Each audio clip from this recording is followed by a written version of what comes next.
مصنوعی ذہانت یعنی AI پر پانی کی طرح پیسہ بہایا جا رہا ہے، اربوں خربوں ڈالر۔ یہ ایک ایسی دوڑ ہے جس میں لگتا ہے ہر کوئی اپنا سب کچھ داؤ پر لگانے کو تیار ہے۔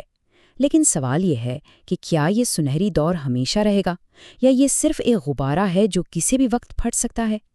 آئیے اس معاملے کو ذرا گہرائی سے سمجھتے ہیں۔ یہی وہ سوال ہے جو آج کل سب کی زبان پر ہے، اور اس پیچیدہ گتھی کو سلجھانے کے لیے ہم ایک ایسے شخص کی بات سنیں گے جو اس انڈسٹری کو اندر سے جانتے ہیں، یعنی اینتھروپک کے CEO ڈاریو اموڈے۔ اور بس یہیں سے اصل کہانی شروع ہوتی ہے۔ ایک طرف اموڈے کو ٹیکنالوجی پر تو پورا یقین ہے، لیکن دوسری طرف وہ اس کے ارد گرد بننے والے بزنس پلانز اور معاشی حکمت عملیوں سے پریشان ہے نا یہ سوچنے والی بات؟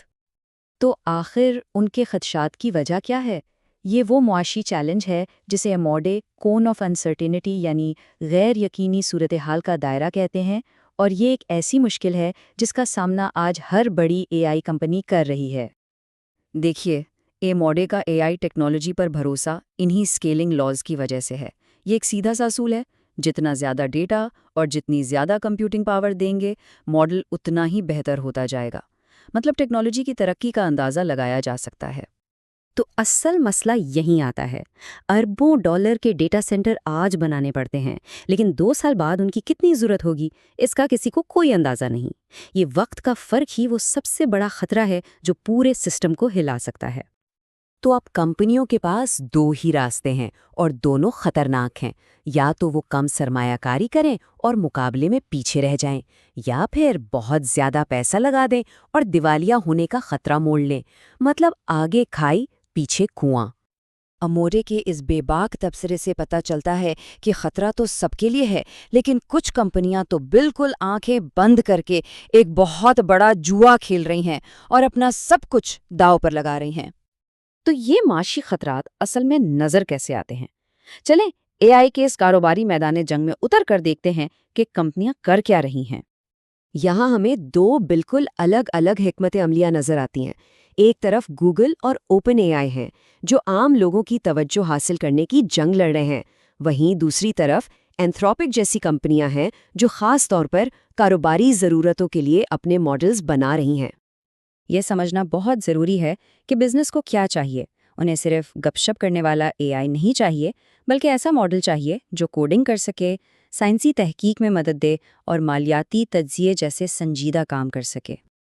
اس کا ایک اور دلچسپ پہلو یہ ہے کہ جب کوئی کمپنی کسی خاص AI ماڈل پر کام کرنا شروع کر دیتی ہے تو وہ اسی کی عادی ہو جاتی ہے۔ پھر ماڈل بدلنا بہت مشکل ہوتا ہے، اور یہی بات اینتھروپک جیسی کمپنیوں کے لیے ایک بڑا بزنس ایڈوانٹیج بن جاتی ہے۔ لیکن یہ سب صرف کمپنیوں اور کاروبار کی بات نہیں ہے۔ اس طاقتور ٹیکنالوجی کا ہم سب پر، ہمارے معاشرے پر بہت گہرا اثر پڑنے والا ہے۔ آئیے ذرا اس پر نظر ڈالتے ہیں۔ ذرا اس تشبیہ پر غور کریں۔ ایک ڈیٹا سینٹر میں دنیا کے ذہین ترین لوگوں کا پورا ملک۔ اس سے اندازہ ہوتا ہے کہ ہم کس پیمانے کی ذہانت بنا رہے ہیں۔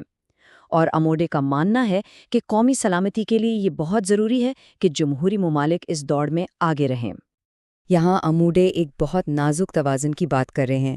وہ کہتے ہیں کہ ہمیں AI کا استعمال قومی سلامتی کے لیے ضرور کرنا چاہیے، لیکن اس عمل میں کہیں ہم اپنی جمہوری اقدار ہی نہ کھو بیٹھیں، یعنی مقصد حاصل کرنے کے لیے خود کو ہی نہ بدل ڈالیں۔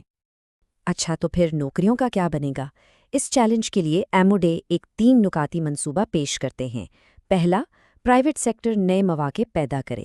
دوسرا، حکومت متاثرہ لوگوں کی مدد کرے۔ اور تیسرا، معاشرہ طویل مدتی تبدیلی کے لیے خود کو تیار کرے۔ تو اب آتے ہیں سب سے بڑے اور آخری سوال پر۔ آخر اتنی طاقتور ٹیکنالوجی کی رہنمائی کیسے کی جائے؟ اموڈے کی یہ مثال سب کچھ واضح کر دیتی ہے۔ وہ کہتے ہیں کہ AI کو بغیر کسی ضابطے کے چھوڑ دینا ایسا ہی ہے جیسے کوئی ڈرائیور چلتی گاڑی سے اسٹیئرنگ وہیل نکال کر پھینک دے۔ یہ بہت خطرناک ہو سکتا ہے، کیونکہ اتنی تیزی سے بدلتی ٹیکنالوجی کو صحیح سمت دینا بہت ضروری ہے۔ تو اس ساری گفتگو کا نچوڑ یہ ہے کہ AI کے خطرات کو مان لینا کوئی بری بات نہیں، بلکہ یہ ذمہ داری کی پہلی نشانی ہے، کیونکہ جب تک ہم خطرات کو سمجھیں گے نہیں، تب تک اس ٹیکنالوجی کے اصل فائدے بھی حاصل نہیں کر پائیں گے۔ اور یہ ہمیں اس ایک آخری اور سب سے اہم سوال پر چھوڑ جاتا ہے کہ جیسے جیسے اے آئی کی طاقت بڑھتی جائے گی، اس گاڑی کی ڈرائیونگ سیٹ پر آخر بیٹھے گا کون؟ یہ وہ سوال ہے جس کا جواب ہم سب کو مل کے تلاش کرنا ہے۔